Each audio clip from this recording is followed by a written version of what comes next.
안녕하세요. 똑소리 의학 채널 응급의학 전문의 이대욱입니다. 지난 영상에서 말씀드렸던 발작성 심실상성 빈맥이라든지 이런 심장 세동과 동반된 빈맥들은 전부 맥이 빠른 것이 문제인데요. 반대로 맥박이 너무 느려서 문제가 되는 부정맥도 있습니다.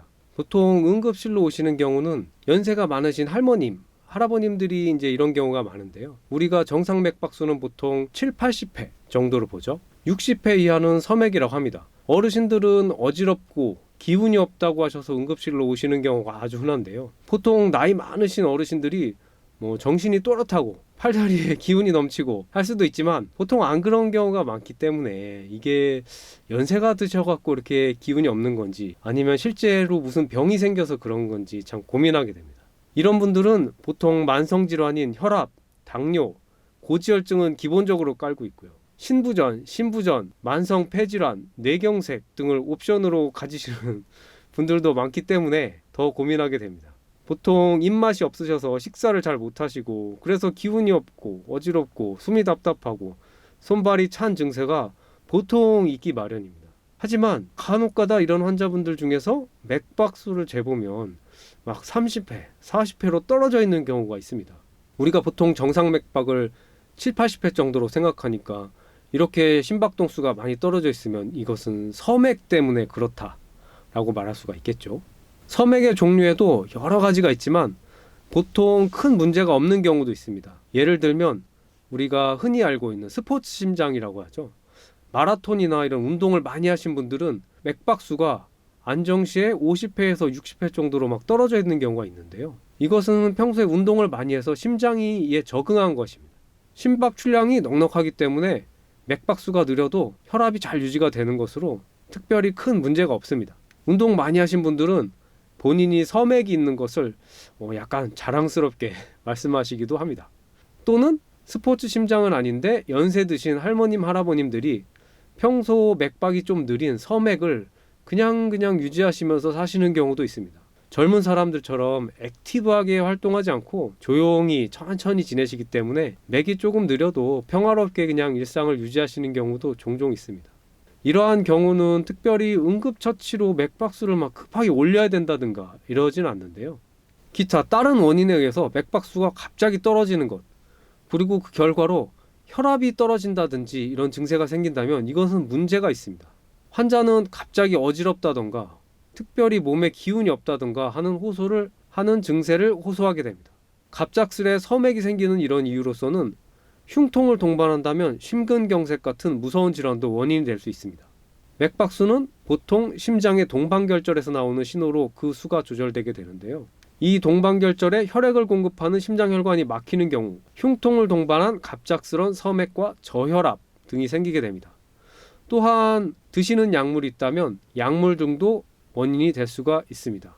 혈압약 중에는 혈압도 낮추지만 맥박을 느리게 뛰게 하는 약물들도 많이 있습니다. 실수로 몇 봉지씩 혈압약을 과다 복용하신다면 잘못하면 큰일이 날 수도 있겠죠. 나이 드신 어르신들은 위에서 말씀드린 동반결절도 연세를 드셔서 기능을 잘 안 하는 경우, 그런 경우에 서맥이 또 생길 수도 있고요. 또는 심장의 전기 자극이 지나는 길, 즉 심장 전도로가 막히는 심방 심실 전도 장애로서도 서맥이 생길 수가 있습니다. 그러면 이러한 서맥의 치료는 어떤 것들이 있을까요? 혈압약이 좀 과다하게 드셨던 경우라면 물론 약물을 좀 줄이는 것으로 조절을 시도해 볼 수도 있겠습니다. 하지만 심근경색에 동반되어 생기는 서맥이라든지 동반결절 부전이라든지 심방 심실 전도장애는 약물로 치료하는 것은 좀 어렵습니다. 위에서 운동선수들의 서맥은 큰 문제가 없다고 했는데요. 이것은 왜 그런가 하니 적정 혈압이 잘 유지되기 때문입니다. 서맥의 치료도 관건은 전신의 혈압이 잘 유지되는지가 중요한 점이라고 할 수 있겠습니다. 막 어지러우신 할머님 맥박수가 45회 정도로 낮다고 해도 혈압이 잘 유지가 된다고 하면 응급실에서는 이제 관찰을 잘하고 검사해봐서 심근경색이 아니다 라고 생각하면 일단 중환자실로 올려서 입원 치료를 하게 됩니다. 심근경색이라고 하면 우리가 흔히 스텐트 시술이라고 알고 계시죠. 이제 이런 것들을 하게 되고요. 다른 원인의 경우 심박동기를 가슴에 심어서 이 심박동기로 맥박수를 조절하게 되기도 합니다. 만약에 어지러워서 응급실로 오셨는데 맥박수도 막 40회 정도 떨어져 있고 수축기 혈압도 막 60, 50 정도로 막 떨어지는 상황이라면 우리가 응급처치로 트랜스큐타네스 페이싱, 즉 경피적 심장 박동 조율 이라고 하는 처치를 하게 됩니다. 이게 말은 굉장히 어려운데요. 실제로 하는 처치의 원리는 단순합니다. 전기 자극을 줄 수 있는 접착성 패드를 가슴에 붙이고요. 이것으로 외부에서 전기적인 그 심장 자극을 줘서 원하는 박동수까지 올리게 되는 것입니다. 예를 들면 시중에 파는 전기 근육 마사지 패드, 요거랑 약간 비슷한데요. 강도가 훨씬 세다고 생각해도 무방할 것 같습니다. 패드로 전기 자극이 한 번 들어갈 때마다 심장이 한 번씩 수축하는 식입니다. 맥박수를 분당 60회로 올리려면 전기 자극이 1초에 한 번씩 들어가겠죠? 그러면 환자분들은 1초에 한 번씩 자극이 들어가니까 가슴이 따갑고 아프겠죠? 맥박이 느려서 위험한데 전기 자극은 따가우니까 이제 환자분 할머님이 아이 따가워, 아이 아파 이러십니다. 그러면 이제 보고 있는 의료진은 마음이 굉장히 아프죠. 그래서 보통 수면을 유도하는 약물로 환자분을 좀 주무시게 하고 그렇게 해서 경피적 심장 박동 조율을 유지하게 됩니다. 경피 심박 조율은 일시적인 응급처치로 결국은 중환자실로 올라가신 다음에 스케줄 잡아서 영구 심박동기를 가슴에 삽입하게 됩니다.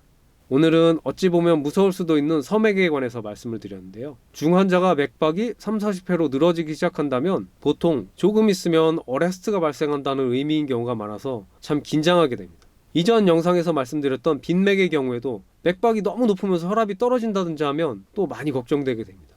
뭐든지 적당한 게 좋은 거겠죠?